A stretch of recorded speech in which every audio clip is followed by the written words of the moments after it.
بسم اللہ الرحمن الرحیم۔ شروع اللہ کے پاک نام سے جو بہت مہربان اور نہایت رحم کرنے والا ہے۔ علامہ سہیلی کے مطابق حضرت لقمان رحمۃ اللہ علیہ کا پورا نام لقمان بن ساران ہے اور اسی نام سے پکارا جاتا تھا۔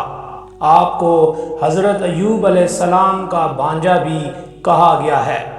ایک قول کے مطابق آپ نے حضرت ایوب علیہ السلام سے علم سیکھا اور حضرت داؤد علیہ السلام کا زمانہ پایا اور بنی اسرائیل میں قاضی رہے۔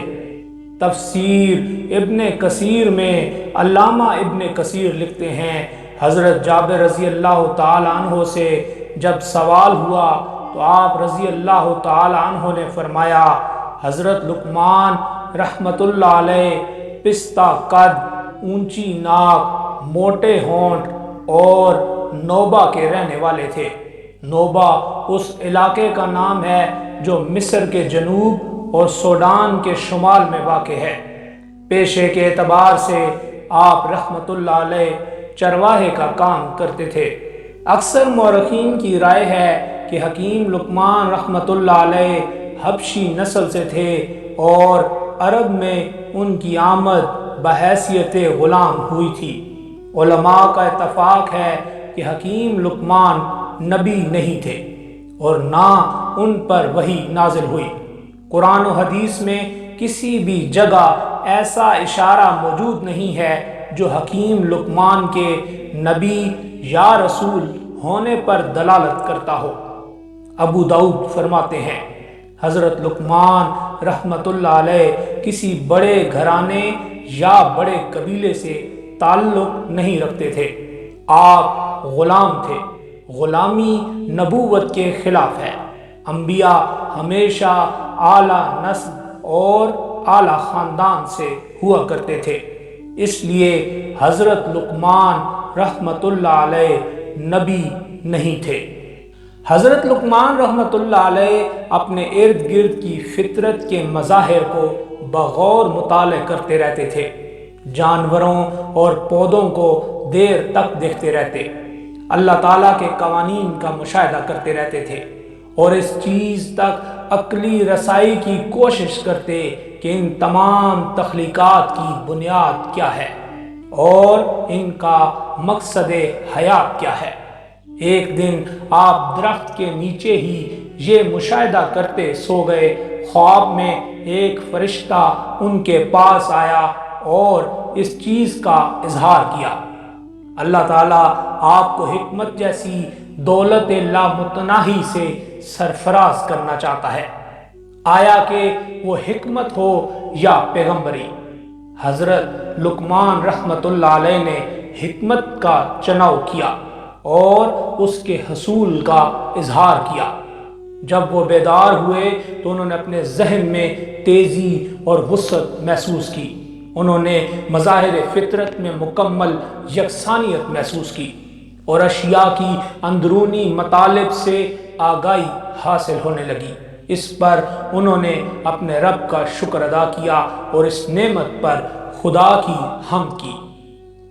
حضرت قتادہ رضی اللہ تعالیٰ عنہ سے مروی ہے کہ حضرت لقمان رحمت اللہ علیہ کو حکمت و نبوت کے قبول کرنے میں اختیار دیا گیا تو آپ رحمت اللہ علیہ نے حکمت قبول فرمائی۔ راتوں رات ان پر حکمت برسا دی گئی اور رگ و پے میں بھر دی گئی۔ صبح کو ان کی باتیں اور ان کی عادتیں سب حکیمانہ ہو گئیں۔ پیشے کے اعتبار سے آپ رحمت اللہ علیہ چرواہے کا کام کرتے تھے۔ چنانچہ ایک مرتبہ آپ حکمت کی باتیں بیان کر رہے تھے تو کسی نے کہا کہ کیا تم فلاں چرواہے نہیں ہو؟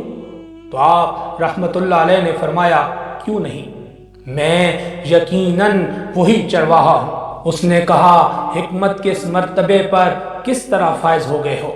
تو آپ رحمت اللہ علیہ نے فرمایا، باتوں میں سچائی اور امانتوں کی ادائیگی اور بیکار باتوں سے پرہیز کرنے کی وجہ سے۔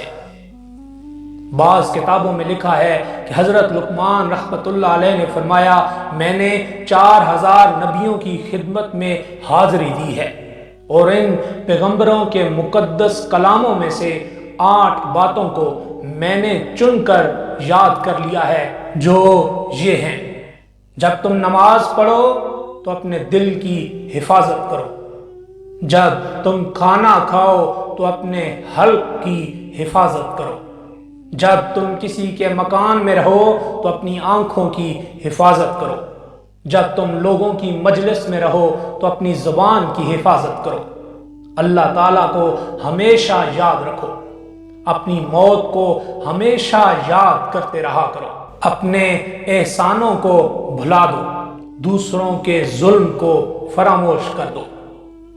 حضرت لقمان رحمۃ اللہ علیہ مصر کے ایک عالی مرتب اور جلیل القدر قبیلے کے غلام تھے۔ قبیلے والے ان کو اگرچہ غلام سمجھتے تھے مگر ان کو قدر سے دیکھا جاتا تھا۔ حضرت لقمان رحمۃ اللہ علیہ کی مقبولیت کی اصل وجہ ان کا طرز حکمت تھا۔ مالک ان کی فراست اور دور اندیشی سے متاثر ہوتا اور ان کی رائے کو اپناتا، نیز ان سے مشورہ بھی کرتا۔ حضرت لقمان رحمۃ اللہ علیہ بھی اپنی مالک کی اطاعت کو سر آنکھوں لیتے اور ہمہ وقت اس کے حکم کے منتظر رہتے۔ ان کے مالک کا ایک بہت بڑا ریوڑ تھا۔